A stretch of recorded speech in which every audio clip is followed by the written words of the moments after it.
o sistema punitivo no Brasil se encontra extremamente desarrumado.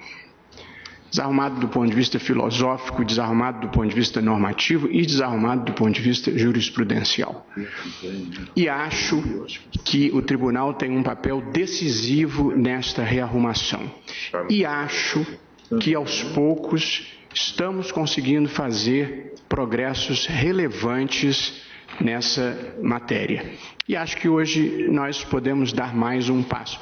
Acho que fizemos progressos, por exemplo, quando, em matéria de peculato, passamos a exigir a devolução do dinheiro desviado para fins de progressão de regime. Acho que fizemos um avanço quando passamos a exigir o pagamento da multa antes da progressão de regime, e acho que agora nós estaremos dando um passo relevante e acho que mais adiante ainda teremos que consertar alguns aspectos relacionados à prescrição. Mas aqui temos essa importante questão trazida pelo ministro Theory. A minha visão, o direito penal, nas circunstâncias brasileiras, ele deve ser moderado, sem excessivas tipificações, sem exacerbação de penas, porém ele deve ser sério e aplicado de modo efetivo para dissuadir as condutas criminosas. Nessa matéria, como destacou o ministro Theory Zavascki no seu voto, que é sintético, mas de grande densidade, o tribunal tinha um entendimento anterior, histórico e inclusive sumulado, que veio a ser alterado no habeas corpus 84.078. Eu destaco, a propósito desta questão de em que momento se pode executar uma condenação criminal, uma passagem citada pelo ministro Theory Zavascki, mas extremamente feliz, que merece ser reiterada, da ministra Ellen Grace, quando ela observou, abro aspas, em nenhum país do mundo, depois de observado o duplo grau de jurisdição, a execução de uma condenação fica suspensa, aguardando o referendo da Suprema Corte. E a esse respeito, o eminente relator citou um valioso estudo de direito comparado, indicando ser o que ocorre na Inglaterra, Estados Unidos, Canadá, Alemanha, França, Portugal, Espanha e Argentina. Eu até não me estarreço com ousadias e inovações. Mas, geralmente, quando a gente faz alguma coisa que não se faz em nenhum lugar do mundo, eu acho que vale a pena parar e observar, para ver se nós é que somos originais ou se tem alguma coisa fora do compasso acontecendo. Não acho que tudo que se cria aqui necessariamente seja uma jabuticaba a ser descartada. Eu, por exemplo, sou um defensor da TV Justiça de longa data e essa é uma circunstância tipicamente brasileira. Mas nessa matéria de a partir de que momento se pode executar uma condenação criminal, os países do mundo oscilam entre poder executá-la desde a decisão de primeiro grau até poder executá-la depois da decisão de segundo grau. Nenhum país exige mais do que 2 graus de jurisdição para que se dê efetividade a uma decisão criminal. Até porque a conclusão de um processo criminal muitos anos, mas muitos anos depois do fato, é incapaz de dar à sociedade a satisfação necessária e acaba o direito penal não desempenhando o papel mínimo que ele deve desempenhar de precaução, de dissuasão de condutas incompatíveis com a lei. De modo que, presidente, eu, embora ainda vá fazer mais 2 ou 3 considerações, devo dizer que estou acompanhando a proposta, o encaminhamento e a tese do ministro Theory Zavascki por 3 ordens de ideias. A primeira, a condenação de primeiro grau, mantida em recurso de apelação, inverte a presunção de inocência. Qualquer acusado em processo criminal tem direito a 2 graus de jurisdição. Esse é o seu devido processo legal. A partir daí, a presunção de não culpabilidade, penso que está desfeita. Em segundo lugar, o recurso extraordinário, como nós bem sabemos, ele não se destina a investigar o acerto ou o desacerto da decisão, nem a reestudar os fatos, nem a reapreciar a prova. Ele se destina a discutir tão somente alguma questão de direito constitucional quando seja perante o Supremo e de direito infraconstitucional quando seja perante o Superior Tribunal de Justiça. Mas a materialidade e a autoria já foram demonstrados no primeiro e no segundo grau. E a terceira razão, e eu considero essa muito grave e vou exemplificá-la, é que a impossibilidade de execução imediata de uma decisão condenatória de segundo grau, como já destacado no voto do ministro Fachin, fomenta a interposição sucessiva de recursos protelatórios, o que evidentemente não é alguma coisa que se queira estimular. Do ponto de vista dogmático, eu penso que, nos termos da Constituição, a interposição de recurso especial e de recurso extraordinário, ambos pressupõem que a causa já tenha sido decidida. É o que está dito no artigo 102. Compete ao Supremo, à guarda da Constituição, cabendo-lhe julgar mediante recurso extraordinário as causas decididas em única ou última instância. E o mesmo é dito em relação ao recurso especial no Superior Tribunal de Justiça. Ora bem, causa decidida é aquela que já foi definitivamente resolvida pelo Poder Judiciário à luz dos fatos e à luz das provas de materialidade e de autoria. Além disso, presidente, eu penso que a linha proposta pelo ministro Teori Zavascki restabelece uma coisa que nós perdemos no Brasil, que é o prestígio e a autoridade das instâncias ordinárias. No Brasil, o juiz de primeiro grau e o Tribunal de Justiça passaram a ser instâncias de passagem, porque tudo sobe para o Superior Tribunal de Justiça e depois sobe para o Supremo Tribunal Federal numa sucessão de instâncias.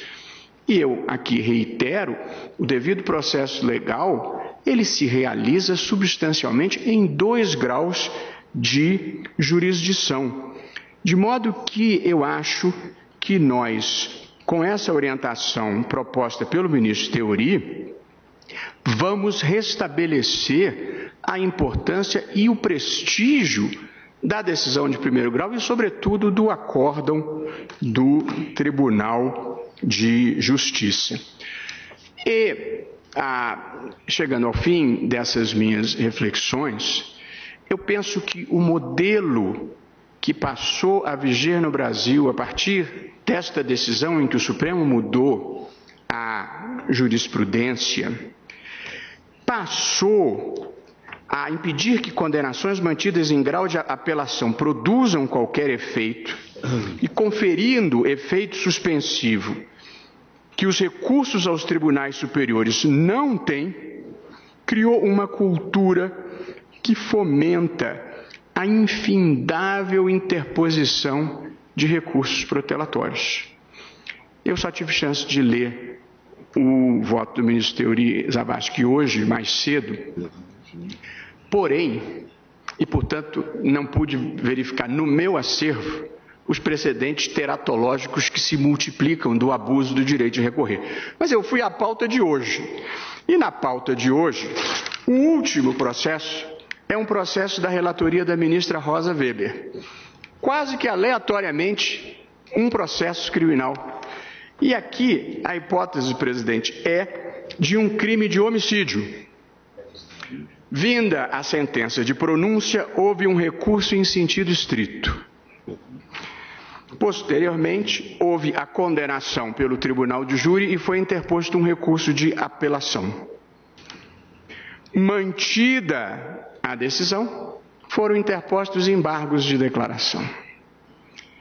Mantida a decisão, foram interpostos foi interposto recurso especial.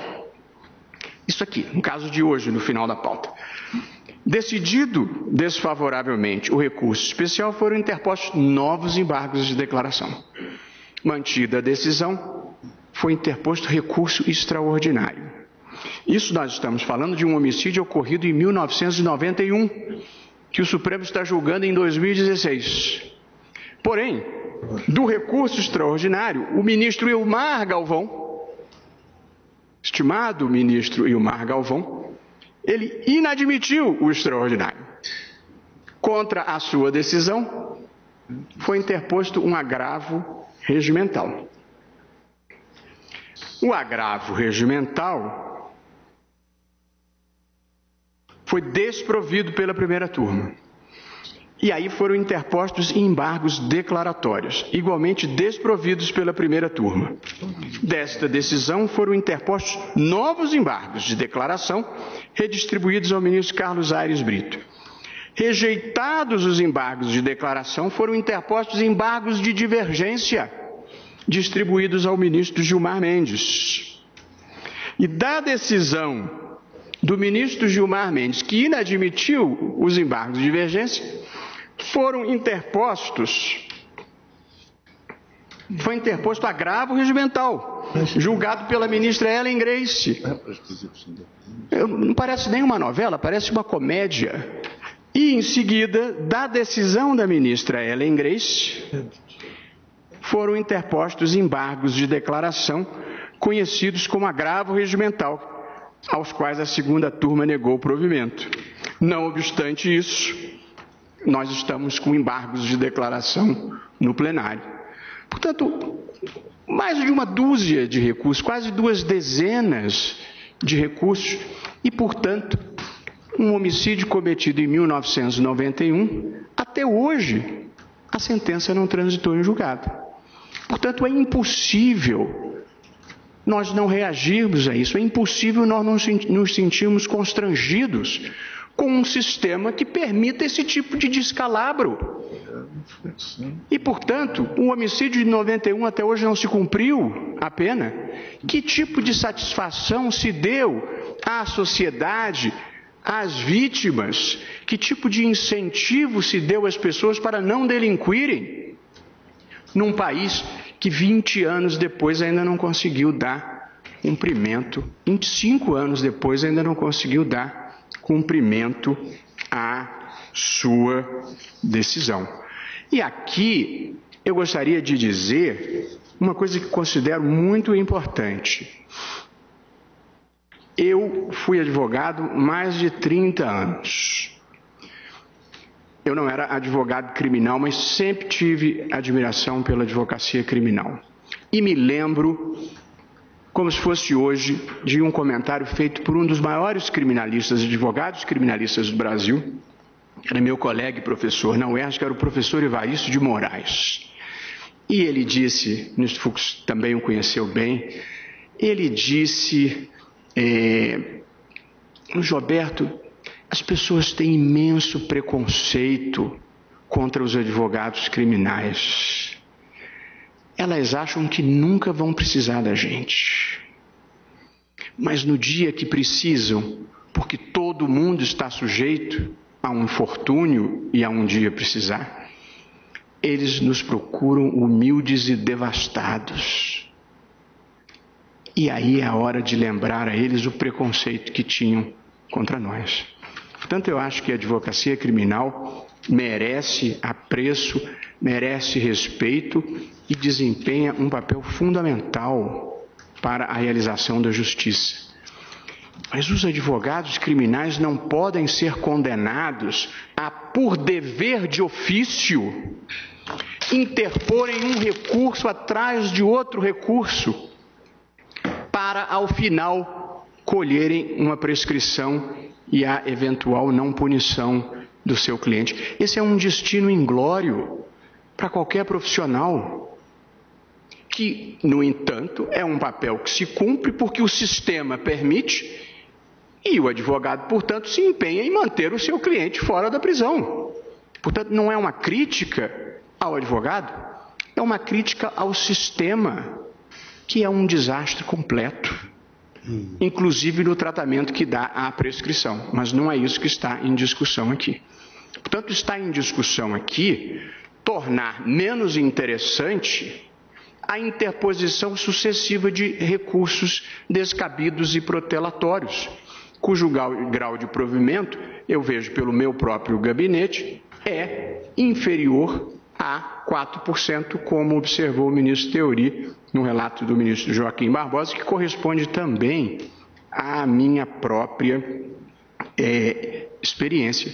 De modo que o que o ministro Theory está propondo, e com a adesão do ministro Fachin, e agora com a minha adesão, é a de tornar o sistema minimamente eficiente e diminuir o grau de impunidade e, sobretudo, o grau de seletividade do sistema punitivo brasileiro. Porque quem tem condições de manter advogado para interpor um recurso atrás do outro descabido não é os pobres que hoje superlotam as prisões brasileiras. Ninguém deve ser punido por ser rico. Ricos e pobres têm os mesmos direitos. Porém, o sistema é dramaticamente seletivo, porque as pessoas acima de um determinado patamar, mesmo que condenadas, não cumprem a pena durante a sua sobrevida, porque o sistema permite que se procrastine a execução por mais de 20 anos, como é precisamente o que acontece neste caso, que eu aleatoriamente constatei dentro da nossa pauta de hoje, presidente. De modo que penso que nós precisamos reverter essa jurisprudência. Eu sou, como todos sabem, um defensor, como regra geral, da manutenção das jurisprudências que se formam, porque acho que a estabilidade dos precedentes é um valor em si, às vezes independentemente do seu mérito. Porém, a constatação de que esta mudança de jurisprudência produziu um efeito deletério sobre o sistema punitivo brasileiro. Portanto, há fatos empíricos, há elementos empíricos. Eu me lembro ainda recentemente, o ministro Dias Toffoli relatou num caso em que, ousada e corajosamente, impediu a prescrição que ia se consumar, num caso em que havia, salvo engano meu, 25 recursos interpostos só entre o Superior Tribunal de Justiça e o Supremo Tribunal Federal. Não é um sistema que possa funcionar, nem é um sistema que possa merecer, a meu ver, e com todas as vênias de quem pense diferentemente, a nossa adesão. Por todo o exposto, e louvando uma vez mais a decisão do ministro Theory e a densa simplicidade do seu voto, que a meu ver é irrefutável, eu o estou acompanhando na conclusão e na tese que estabelece para entender que, uma vez ocorrida a condenação em segundo grau, está rompida a presunção de não culpabilidade e, portanto, há a possibilidade de se dar cumprimento à decisão condenatória. É como voto, presidente.